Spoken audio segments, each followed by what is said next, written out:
Wardrobe for the Bass Tour Anglers podcast provided by Koppel Outfitters. Go have an adventure. Visit them online at www.koppeloutfitters.com and on social media at Koppel Outfitters.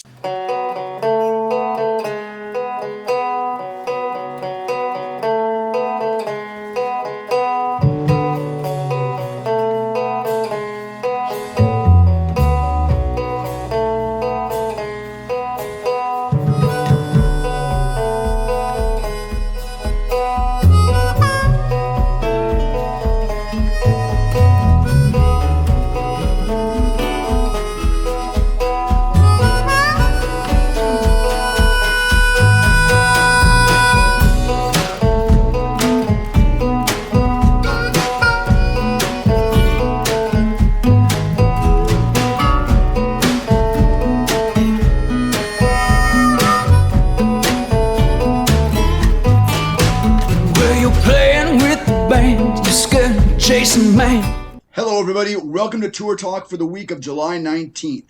Tacticam fisheye cameras make this podcast possible. Tacticam, this is the company that offers high-resolution action cameras for about half of what the other guys charge. Tacticam also has a full lineup of accessories, including a replaceable lens system that allows you to go from a standard lens to a wide-angle 180-degree view or a mini zoom. If you're new here, please remember to subscribe to our YouTube channel and leave us a comment if you're so inclined. We are proud to announce that the Western Fishing Network, our parent company, is now the Western representative for ducket fishing. You know these guys, the strongest pro staff in all of tournament fishing, and a lineup of rods, reels, and baits designed and developed by these very same pros. If you have any question about the ducket fishing lineup of pro-driven products, send us a DM on Instagram or go to our website, bass2anglerspodcast.com. Congratulations to Seth Fighter. He is the BASS Elite Series Angler of the Year for the 2021 season. And what a season it was. Check out these results. A third place at the St. Johns River to open the season, 29th on the Tennessee River, 25th at Pickwick, 6th at the Sabine River, 6th at Lake Fork, 12th at Neely Henry, 24th at Guntersville, 4th at Lake Champlain, and he finishes it off this week with a 13th place at the St. Lawrence River. That's an average of 13th place for the entire season. That's an amazing accomplishment. He also won $243,000 this season without winning an event. The only pro to have had a better Elite Series season in this modern Elite Series era is Gerald Swindle when he was the 2016 Angler of the Year. That year, Swindle averaged a 12th place finish. This week showcased the St. Lawrence River's amazing smallmouth fishery, where a 4-pound average did not get you into the top 10. I said it, a 4-pound average did not get you into the top 10. Consider Brandon Cobb. He weighed in 15 fish for 60 pounds 9 ounces, and that landed him in 11th place. He did not get to fish day 4. If you watched the broadcast, it was an amazing day 4. Taco Itu, who started day 4 in 7th place, a little more than 4 pounds out of the lead, spent the second half of his day trying to call a 4-pounder.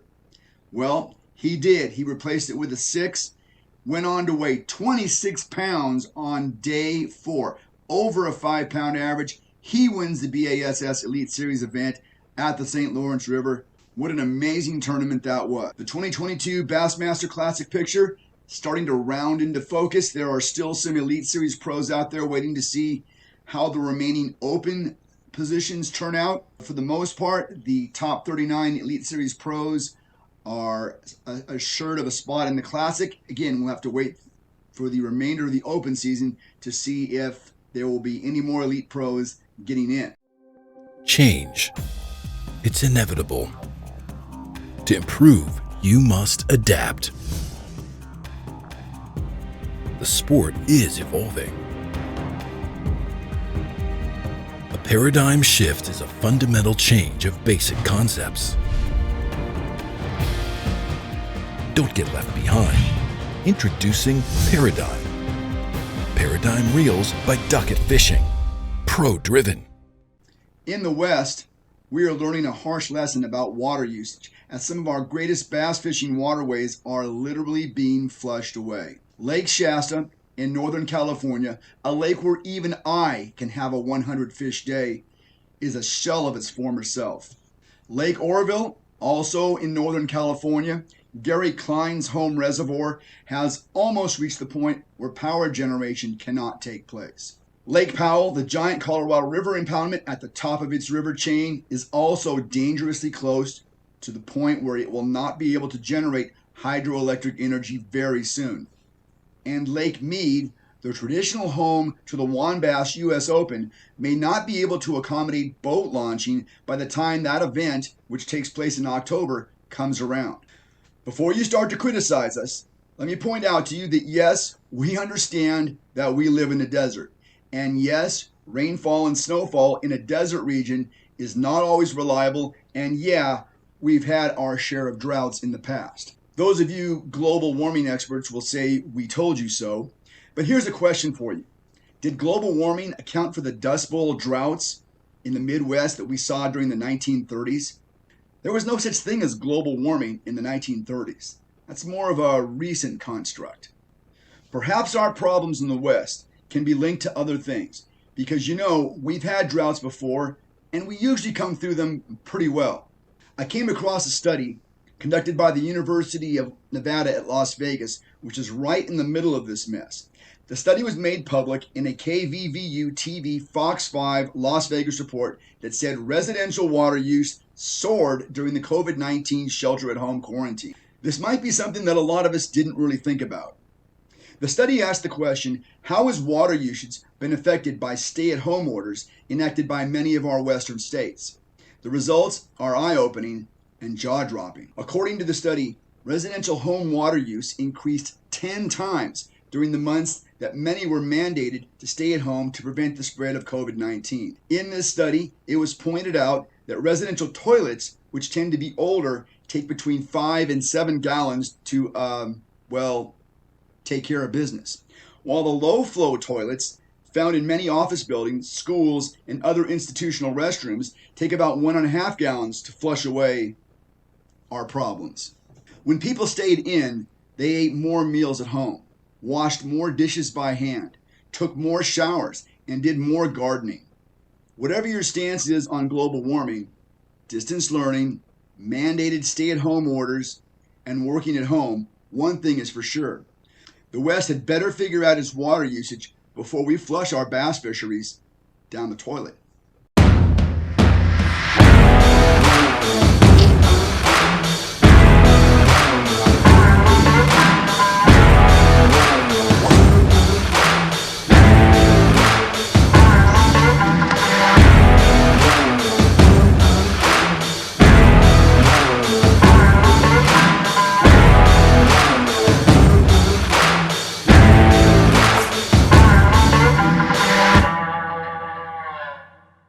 This week, the Elite Series traveled to the St. Lawrence River. You might recall a couple weeks back, Major League Fishing's Bass Pro Tour was at the St. Lawrence, and of course, it was a smash fest.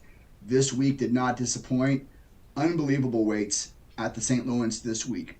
Congratulations to Taco Itu, who in 4 days weighed 20 fish for 90 pounds.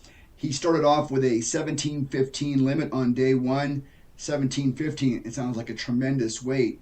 But he was way, way down in the middle of the pack with that weight. They just absolutely crushed him this week. But a strong day two where he had 22 pounds, 14 ounces. A stronger day three where he had 23 pounds, 3 ounces. And then a massive day on day four where he weighed in 26 pounds, well over a 5 pound per fish limit, anchored by a 6 pound smallmouth. What a great week for Taco Itu. Finishing in second is Justin Atkins. He weighs in 20 fish for 88 pounds, 12 ounces. Clark Wendlet finishes in third with 20 fish for 88 pounds, 10 ounces. In fourth, Corey Johnson, 20 fish for 88 pounds. Really close weights there.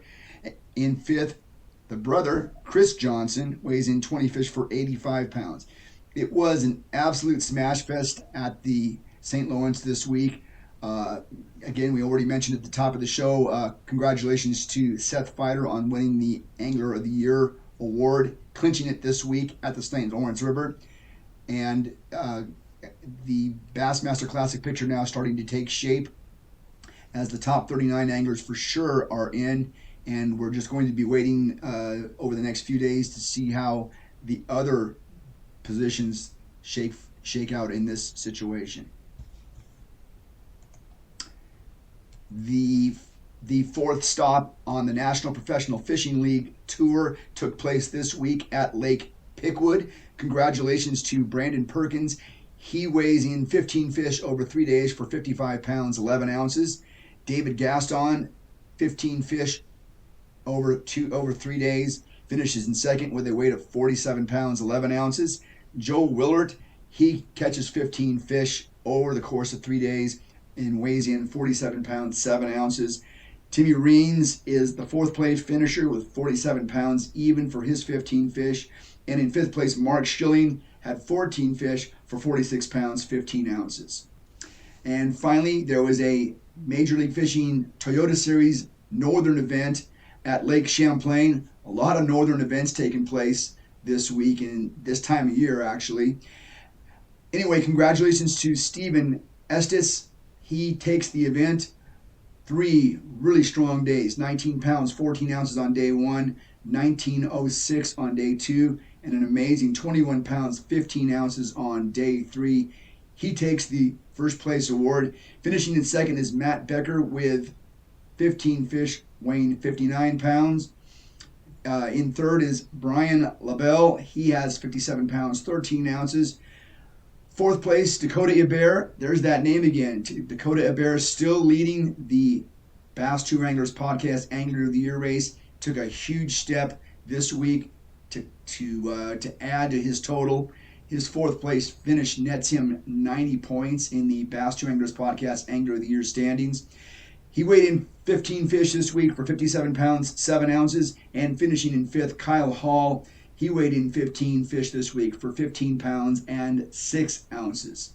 Koppel Outfitters specializes in adventure gear. Anything you need for getting outside, Koppel Outfitters has it and more. Go have an adventure now.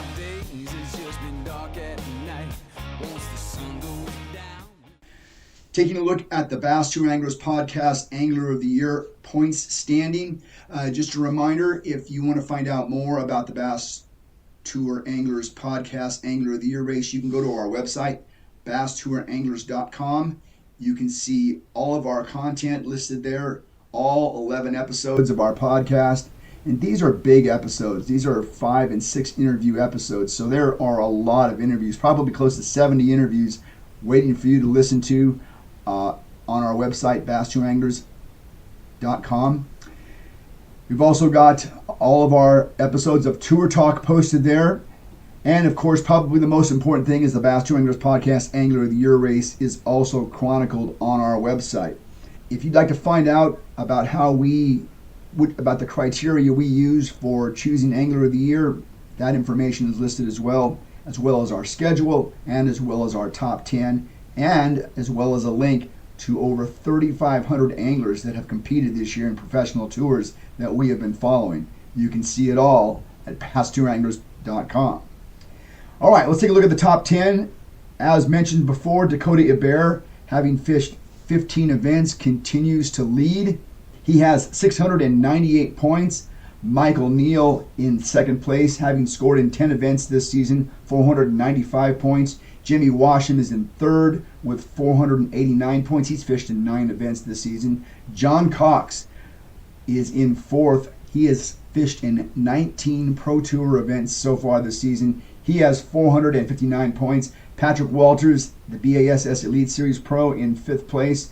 He's fished in 11 events so far this season. He has 457 points.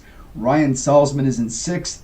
He has 444 points. Skeet Reese, Major League Fishing Bass Pro Tour angler, has fished in 10 events this season. He is in seventh place with 443 points.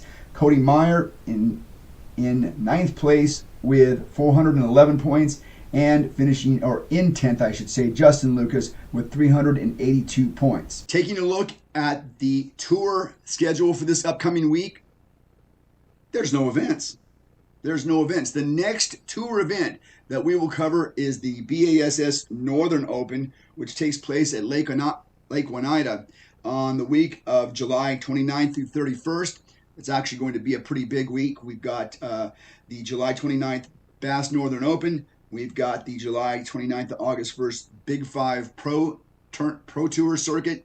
And we've also got a Wild West Bass tournament trail stop on the Columbia River all taking place. So for this upcoming week, nothing but get your seatbelt fastened, because after that, these events start piling up on us again. Folks, until next week, keep your life vest zipped and clipped. Stay tuned to our website, basstouranglers.com, and we will see you again very soon.